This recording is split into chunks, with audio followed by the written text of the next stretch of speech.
વિદ્યાર્થી મિત્રો, ધોરણ 9 ના સામાજિક વિજ્ઞાનની અંદર આપ સૌ પ્રકરણ 7 નો અભ્યાસ કરી રહ્યા છો, જેમાં સ્વાતંત્રોત્તર ભારત વિશે આપણે થોડી ચર્ચાઓ કરી અને છેલ્લો લેક્ચર તમને મોકલવામાં આવેલો એના અનુસંધાને આપણે થોડીક વાત કરી લઈએ કે ભારતની અંદર કેટલાક બાબતો એવી છે કે પ્રદેશવાદ છે, પ્રાદેશિક અસમાનતાઓ છે, એના કારણે ભારતની જે ભારતીય સંઘ શાસિત વિસ્તારો છે એની અંદર થોડીક આડઅસર ઊભી થઈ રહી છે.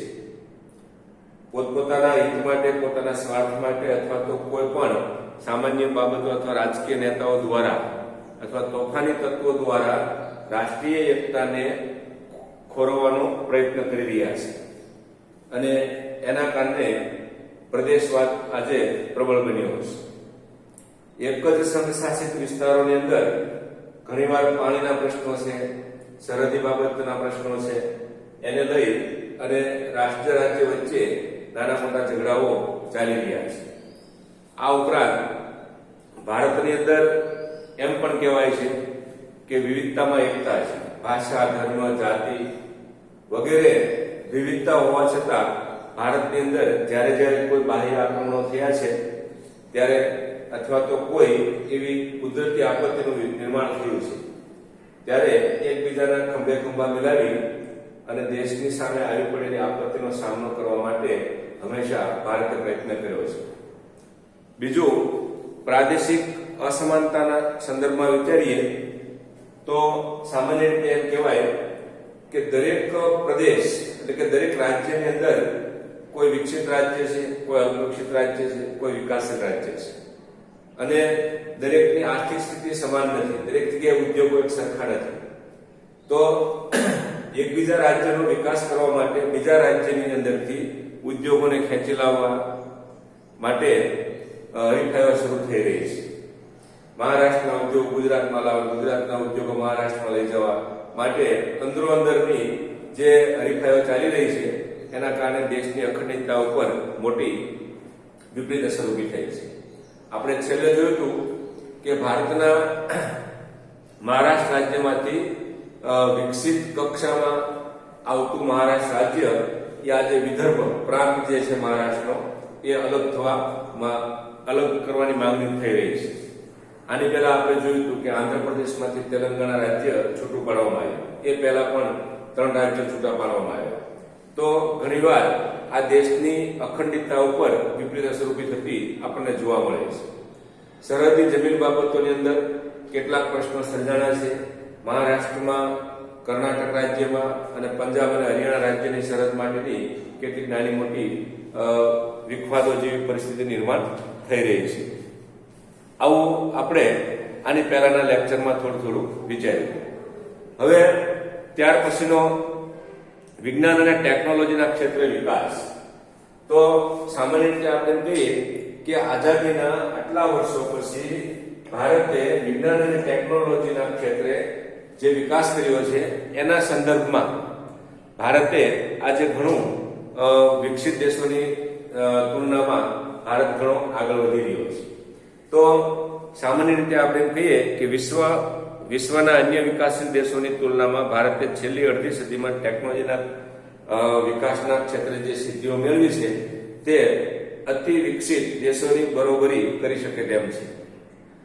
તેવું કહી શકાય. મર્યાદિત અને અલ્પ સાધનો, સાક્ષરતાનું ઓછું પ્રમાણ આ બાબતમાં પરિપ્રેક્ષમાં ભારતનો વિજ્ઞાન અને ટેકનોલોજીના ક્ષેત્રે વિકાસ નોંધપાત્ર ગણાય છે. ભારત પાસે શિક્ષણનો જોઈએ તેટલો આઝાદી પછીના વર્ષોમાં વિકાસ થયો નહોતો. ટેકનોલોજી આપણી પાસે નહોતી. એ સંદર્ભમાં આપણે જોઈએ તો મર્યાદિત તાતા સાધનો હતા. આવી પરિસ્થિતિ હોવા છતાં આજે ભારતે એમ કહેવાય કે વિજ્ઞાન અને ટેકનોલોજીના ક્ષેત્રે નોંધપાત્ર વિકાસ કરી અને દુનિયાના વિકસિત દેશોની હરોળમાં આવવા માટે ભારત એ સક્ષમ બન્યું છે.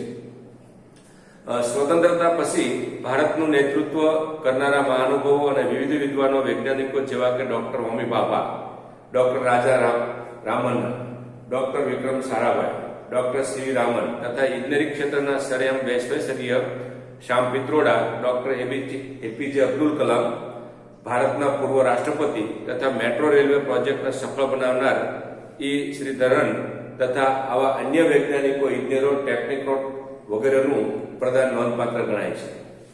આવી પ્રવૃત્તિઓ માટેની સંસ્થાઓ જેવી કે ઇન્ડિયન ઇન્સ્ટિટ્યૂટ ઓફ સાયન્સ અને Indian Institute of Technology, Indian Space Research Organisation ISRO તથા ફિઝિકલ રિસર્ચ લેબોરેટરી સહિતની ઘણી સંસ્થાઓ ગણી શકાય. ભારતીય મહિલાઓનું પણ આ ક્ષેત્રે નોંધપાત્ર પ્રદાન રહ્યું છે, જે આપણે આપણા પાઠ્યપુસ્તકના કોષ્ટકમાં આપેલું છે. તો ટૂંકમાં એમ કહેવાય કે ભારતને વિજ્ઞાન અને ટેકનોલોજીના ક્ષેત્રે વિકાસ કરવામાં ભારતના જ વૈજ્ઞાનિકો દ્વારા, ભારતના ટેકનિશિયનો દ્વારા, ભારતના સંશોધકો દ્વારા ભારતને વિકાસ કરવામાં ખૂબ અથાગ પરિશ્રમ કરી અને ભારતને ટોચ ઉપર લઈ જવા માટે પ્રયત્ન કર્યો છે. જેમાં આપણા વૈજ્ઞાનિકોની જે ટૂંકી યાદી આપણને ત્યાં આપવામાં આવી છે આપણી ટેક્સ્ટ બુકમાં, એમાં ડોક્ટર હોમી ભાભા છે, રાજા રામન્ના છે, ડોક્ટર વિક્રમ સારાભાઈ છે, સીવી રામન છે.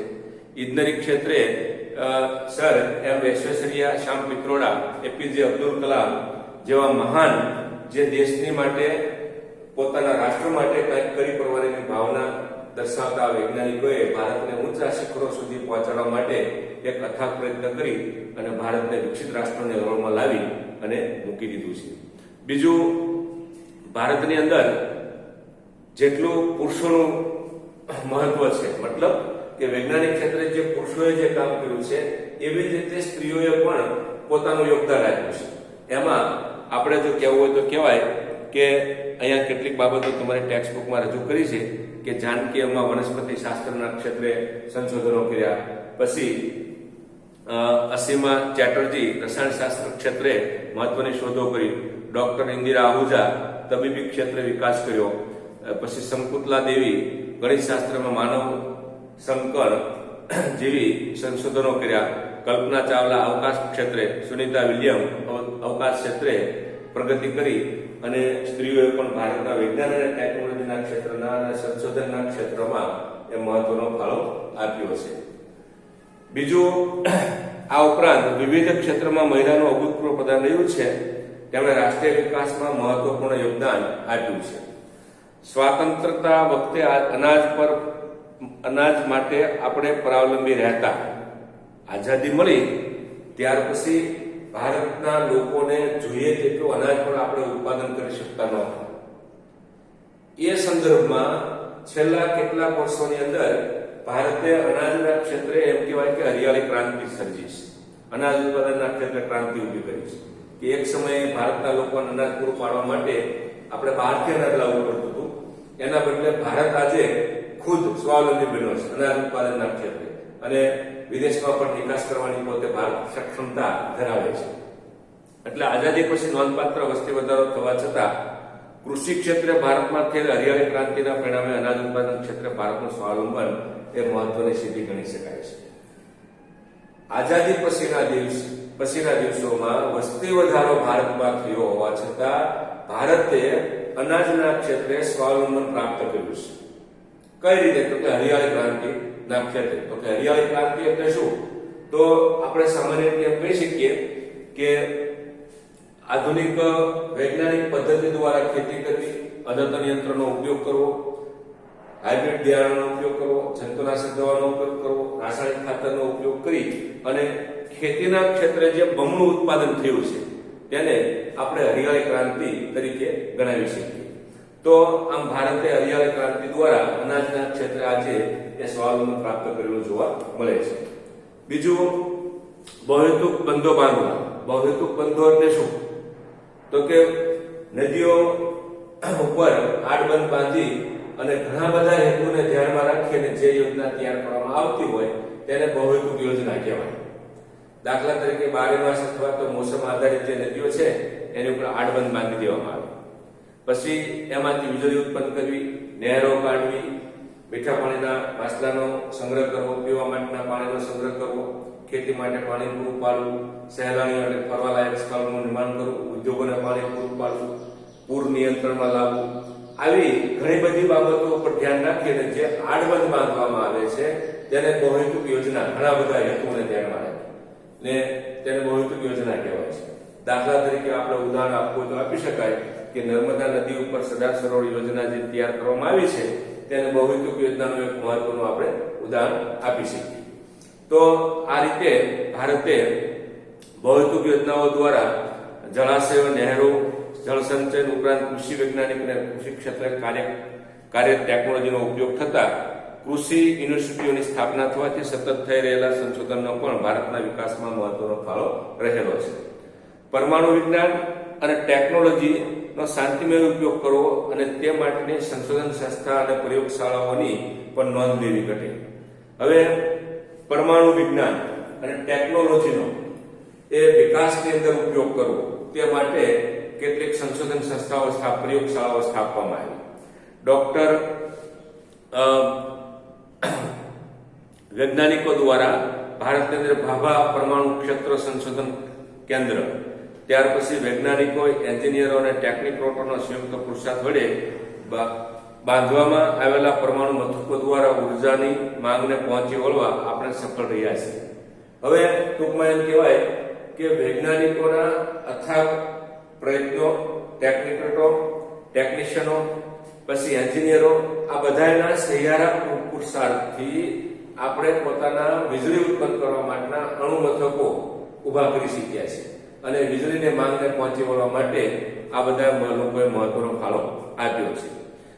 બીજું, સંરક્ષણ માટે રાજસ્થાનના પોખરણમાં 2 વખત કરવામાં આવેલા અણુ ધડાકાની નોંધ સમગ્ર વિશ્વએ લેવી પડે છે. આ ઉપરાંત પરમાણુ હથિયાર બનાવવા માટે પણ ભારતે મહત્વની શોધ પહેલ કરી છે અને 2 વખત રાજસ્થાનના પોખરણ ખાતે અણુ ધડાકો કરી અને દુનિયાની મહાસત્તાઓને ભારતે દેખાડી દીધું છે કે અમે પણ અણુ હથિયારો ધરાવીએ છીએ. તો આ રીતે પરમાણુ અખતરાઓ કરી અને ભારતે પોતાની મહાસત્તા તરીકે સ્થાન ઊભું કરવા માટે સતત પ્રયત્ન કરતું આવ્યું છે. અને એની સાથોસાથ અવકાશ સંશોધન ક્ષેત્રે ભારતે બાહ્ય અવકાશમાં ઉપગ્રહો છોડવા માટે વિશિષ્ટ પ્રકારના GSLV વ્હીકલ લોન્ચ કર્યા છે. આપણે છોડેલા ઉપગ્રહો આર્યભટ્ટ, ભાસ્કર, રોહિણી, પછી PSLV એટલે કે પોલર સેટેલાઇટ લોન્ચ વ્હીકલ અને છેલ્લે મંગળ ગ્રહ ઉપર પહોંચવા સુધીના અભિયાન તથા ક્રમશઃ ઉપગ્રહો છોડવામાં સંપૂર્ણ સ્વાવલંબન એક અનેરી સિદ્ધિ ગણાય છે.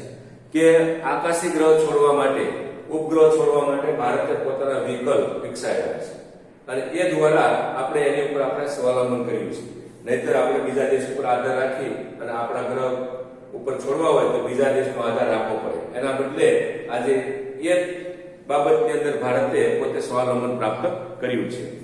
મંગળ ગ્રહ ઉપર પહોંચવા સુધીનું અભિયાન તથા ક્રમશઃ ઉપગ્રહ છોડવામાં સંપૂર્ણ સ્વાવલંબન એક અનેરી સિદ્ધિ ગણાય છે. આ સિદ્ધિ માટે ભારતની સંસ્થા ઇસરોની ભૂમિકા નોંધપાત્ર રહી છે. એટલું જ નહીં, વૈશ્વિક કક્ષાની તથા આંતરરાષ્ટ્રીય સ્તરની સંસ્થાઓમાં ભારતીય વૈજ્ઞાનિકો વગેરેનું પ્રદાન નોંધપાત્ર જોવા મળે છે. સંદેશાવ્યવહાર ક્ષેત્રે telephone, computer, internet, mobile phone, smartphone, tablet, fax, email, Twitter અને કોમ્પ્યુટર, વોટ્સએપ દ્વારા ભારત વિશ્વના અન્ય પ્રગતિશીલ દેશોની હરોળમાં આવી ગયું છે. વહીવટી તંત્રમાં કોમ્પ્યુટરનો વધતો ઉપયોગ પરોક્ષ રીતે પર્યાવરણ રક્ષણ માટે તથા કાર્બન ક્રેડિટ આપવામાં સફળ રહે છે. આજે ભારતની અંદર જેમ જેમ ઉપગ્રહ છોડવા માટે પોતાના વ્હીકલો વિકસાવ્યા છે, તેવી જ રીતે ભારતના ક્ષેત્રે, ભારતના વહીવટી ક્ષેત્રે, ભારતના વિકાસના ક્ષેત્રે, સંશોધનના ક્ષેત્રે આજે કોમ્પ્યુટરનો મહત્વ વધી રહ્યું છે અને એના સ્થાને એમ કહેવાય કે પર્યાવરણને આપણે બચાવી રહ્યા છીએ. અને આ સંદર્ભમાં સામાન્ય આપણે વિચારીએ તો ભારતે અથાગ પ્રયત્ન કરી અને ભારત એ દુનિયાની હરોળમાં આવવા માટે સતત પ્રયત્ન કરી રહ્યું છે. ઉદ્યોગો, ઉર્જા, કૃષિ અને આરોગ્ય વગેરે ક્ષેત્રોમાં બાયોટેકનોલોજીનો ઉપયોગ અને તેમાં સતત થઈ રહેલા સંશોધનો અને વિકાસના લીધે ડિજિટલ ઇન્ડિયા અને મેક ઇન ઇન્ડિયાના સૂત્રો વિશ્વ પ્રસિદ્ધ બની રહ્યા છે. આપણે જોઈએ છીએ કે રિસર્ચ એન્ડ ડેવલપમેન્ટ ઉર્જા ક્ષેત્રે હોય કે ટેકનોલોજીના ક્ષેત્રે હોય કે બાયોટેકનોલોજીના ક્ષેત્રે હોય તો નવા નવા સંશોધનો કરવા માટે ભારત સરકારે ડિજિટલ ઇન્ડિયા અને મેક ઇન ઇન્ડિયા ના સૂત્રો લોકોને આપી અને મેક ઇન ઇન્ડિયાનો પ્રોજેક્ટ સાકાર કરવા માટે સતત ભારત સરકાર તૈયારી કરી રહી છે. દરિયાઈ સંશોધન ક્ષેત્રે વિકાસના પ્રયાસો, માનવ સંશોધનના શ્રેષ્ઠ ઉપયોગના પ્રયાસો, રસ્તાઓ અને બંદરોના વિકાસ તથા શિક્ષણ અને આરોગ્ય ક્ષેત્રે માનવ જીવનના સર્વાંગી વિકાસ માટે થઈ રહેલા પ્રયાસો સીમાચિહ્નરૂપ છે. સંયુક્ત રાષ્ટ્ર યુએનઓ દ્વારા 21 જૂનના દિવસ વિશ્વ યોગ દિન તરીકે ઉજવવાનો નિર્ણય એ ભારતના ઉજ્જવળ ભવિષ્યનું દર્શન કરાવે છે. તો આપણે એમ કહી શકીએ કે ભારતની અંદર નવા ટેકનોલોજીના ક્ષેત્રનો વિકાસ થાય, make in India, digital India દ્વારા પ્રોજેક્ટો ઉભા કરી વિદેશી કંપનીઓ અથવા વિદેશનો સહકાર લઈ અને ભારતે પોતાના હાથ પગ ઉપર બેઠા થવા માટે સતત પ્રયત્ન કરતું આવ્યું છે. આ ઉપરાંત એમ કહેવાય કે વિશ્વ કક્ષાએ ભારતની પ્રસિદ્ધિ માટે 21મી જૂનનો દિવસ વિશ્વ યોગ દિન તરીકે ઉજવવાનું નક્કી કરવામાં આવ્યું અને એ ભારતની સૌથી મોટી સિદ્ધિ આપણી માટે ગણાય છે કે પ્રાચીન શાસ્ત્રોની અંદરથી લઈ ભારતના વિવિધ ભાગોની અંદર આપણી જે કંઈ આપણી પરંપરાઓ, આપણા રીત રિવાજો, આપણે જાણીકણી, આપણા પુરાણા શાસ્ત્રો, આપણા ઋષિમુનિઓ આપેલી જે કંઈ બાબતો છે એને આજે વિશ્વમાં સ્થાન મળી રહ્યું છે. અને એના સંદર્ભમાં આપણે એમ કહેવાય કે યોગ દિનની ઉજવણી કરવા માટે 21મી જૂનનો દિવસ વિશ્વ યોગ દિન તરીકે ઉજવી અને એક ઉજ્જવળ ભવિષ્યનું દર્શન કરવા માટે ભારતે પહેલ કરેલી જોવા મળે છે. આમ મિત્રો, આપણે ત્યાં આ 7મું પ્રકરણ આખે આખું અહીંયા તમારું પૂરું થાય છે.